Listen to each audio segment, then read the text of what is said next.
কোরবানির পশুর হাটের খবর সকাল থেকে জমে উঠছে সারা দেশের পশুর হাটগুলো। এই মুহূর্তে খুলনার জোড়াগেট পশুর হাটে আছেন সহকর্মী বেল্লাল হোসেন সজল, ব্রাহ্মণবাড়িয়া ভাদুঘর হাটে আছেন উজ্জ্বল চক্রবর্তী এবং রাজধানীর দিয়াবাড়ি হাটে আছেন সহকর্মী কাজল আব্দুল্লাহ।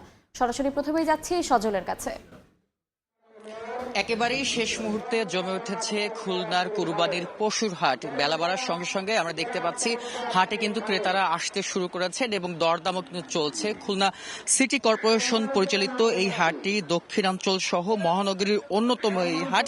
এই হাটটি সপ্তাহব্যাপী হাট, জমে ওঠে একেবারেই ঈদের 2 থেকে 1 দিন আগেই এবং চলে ঈদের দিন সকাল পর্যন্ত। আপনারা দেখতে পাচ্ছেন যেখানে বিভিন্ন আকারের গরু কিন্তু এসেছে এই হাটে। বিশেষ করে এই হাটটি যেহেতু শেষ মুহূর্তে জমে ওঠে, সেক্ষেত্রে এই খুলনা শহর সহ যে পার্শ্ববর্তী যে জেলা শহরগুলো হচ্ছে সেই সব জায়গায় যখন হাট শেষ হয় সেই হাটের যারা বিক্রেতারা থাকেন তারাই কিন্তু এই হাটে জড়ো হন। আমরা দেখেছি গতকাল সন্ধ্যার পর থেকেই কিন্তু এই হাটে গরু আসতে শুরু করেছেন এবং আজ এবং আগামীকাল এই 2 দিনই কিন্তু এই হাটে বেচাকেনা চলবে এবং রাতেও কিন্তু এই হাটে বেচাকেনা চলে। বিশেষ করে এই হাটটির সুবিধাটা হচ্ছে যে নৌপথেও কিন্তু এখানে গরু আনা যায় এবং সড়ক পথে তো যাই। পাশাপাশি এই হাটে কিন্তু যে খুলনা শহরে যে পার্শ্ববর্তী নড়াইল, বাগেরহাট সেই সব অঞ্চলের গরু কিন্তু এই হাটে আসে। আপনারা দেখতে পাচ্ছেন বিশাল আকৃতির এই গরুটির দাম কিন্তু ক্রেতারা, এখানে যারা বিক্রেতা রয়েছেন তিনি 7 লাখ টাকা দাম বলেছেন। গরুটি এই বাগেরহাট থেকেই এসেছে। এছাড়া আমরা দেখছি যে বিভিন্ন যারা ক্রেতারা আছেন তারা যেটি অভিযোগ করছেন গরুর দাম বেশি এবং বিক্রেতারা যেই অভিযোগটি করেন যে খাবারের দাম বৃদ্ধি হওয়ার কারণে কিন্তু তাদের এই যে পশুর দাম সেটি কিন্তু বাড়াতেই হয়েছে। সব মিলিয়ে কিন্তু খুলনার যে পশুরহাট সেটি কিন্তু জমে উঠেছে। আমরা জানবো একটু ব্রাহ্মণবাড়িয়ার খবর। ব্রাহ্মণবাড়ি রয়েছেন আমাদের সহকর্মী উজ্জ্বল চক্রবর্তী, আমরা তার কাছে যেতে চাই। এই মুহূর্তে আছি ব্রাহ্মণবাড়িয়া সদর উপজেলার এবং পৌর এলাকার সবচেয়ে বৃহৎ কোরবানি পশুর হাট ভাদুঘর আন্তর্জেলা বাস টার্মিনাল হাটে। আপনাকে জানিয়ে রেখে এই হাটটি গত বৃহস্পতিবার থেকে জমজমাট হয়ে উঠেছে, কিন্তু চলবে আগামীকাল রোববার মধ্যরাত পর্যন্ত এই বাজারটি চলবে বলে আয়োজকরা আমাদেরকে জানিয়েছেন। আপনাকে জানিয়ে রেখে ঈদের একমাত্র 1 দিন বাকি থাকতে কিন্তু ব্রাহ্মণবাড়িয়া স্থায়ী অস্থায়ী মিলিয়ে প্রায় 1.5 শতাধিক হাট রয়েছে। সেই হাটগুলো কিন্তু এখন অনেকটাই জমজমাট হয়ে উঠেছে। এর মধ্যে ব্রাহ্মণবাড়িয়া পৌর বাস টার্মিনাল যে হাট আছে সেটি একটি, সুইলপুর গরুর হাট একটি আছে, সেটি কিন্তু অনেক বড় হাট। জেলার মধ্যে যে 2-3টি হাট আছে তার মধ্যে 22 মৌজা অর্থাৎ নবীনগর উপজেলার 22 মৌজাতে সবচেয়ে বড় হাটটি রয়েছে। এই 3টি হাটে কিন্তু বেশ জমজমাট হয়ে উঠেছে। একদিন বাকি থাকতে কিন্তু আমি যে হাটে আছি সেটি কিন্তু পৌর এলাকার যে ভাদুঘর বাস টার্মিনাল হাট, এটি পৌরসভার ব্যবস্থাপনায় এই হাটটি অনুষ্ঠিত হচ্ছে প্রতি বছরের নেই। এই হাটটি কিন্তু বেশ জমজমাট হয়ে উঠেছে। যেহেতু এটি পৌর এলাকার হাট সেই কারণে কিন্তু এটি বেশ জমজমাট হয়ে ওঠে। কেননা এখানকার শহর অঞ্চলে যে মানুষগুলো তারা কিন্তু 1 দিন আগে বা 2 দিন আগে কিন্তু তাদের পছন্দের কুরবানি পশুগুলো কিনে থাকেন। সেই কারণে কিন্তু এই হাটটি ঈদের আগের দিন অর্থাৎ 4 রাত পর্যন্ত জমজমাট থাকে। আপনাকে জানিয়ে রাখি ব্রাহ্মণবাড়িয়া প্রাণী সম্পদ অধিদপ্তর তথ্য অনুযায়ী কিন্তু 14,000 খামারি রয়েছে।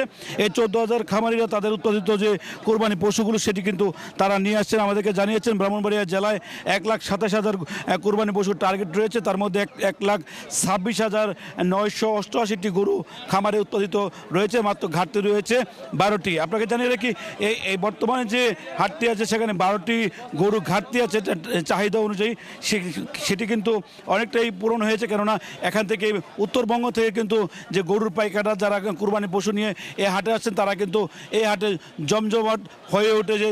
এই হাটটি অর্থাৎ আগামীকাল রোববার পর্যন্ত কিন্তু এই হাটটি জমজমাট থাকবে বলে পৌরসভার পক্ষ থেকে আমাদেরকে জানানো হয়েছে। তো এই ছিল আমার কাছে ব্রাহ্মণবাড়িয়ার ভাদুঘর বাস টার্মিনাল থেকে সর্বশেষ। রাজধানীর দিয়াবাড়িতে আছে সহকর্মী কাজল আব্দুল্লাহ, তিনি যেমন জানাবেন সেখানকার সর্বশেষ তথ্য।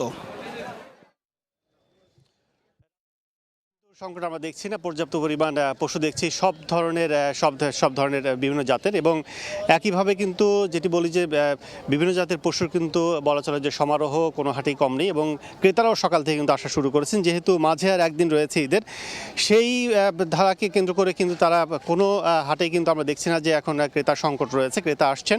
তবে তুলনামূলক কম চিত্র আমরা দেখছি যে হাটে পর্যাপ্ত পরিমাণ গরু যেভাবে আছে সেই তুলনায় কিন্তু ক্রেতা আসছেন না, এমনটি কিন্তু বলছেন যে যারা গরু নিয়ে এসছেন, পশু নিয়ে এসছেন, তারা কিন্তু এমনটি বলছেন। এবং একই সঙ্গে লোকসানের যে কথা আমরা সকালেও জানিয়েছিলাম, সেটি কিন্তু আমরা এই দিয়াবাড়ি হাটেও কিন্তু একই চিত্র দেখছি।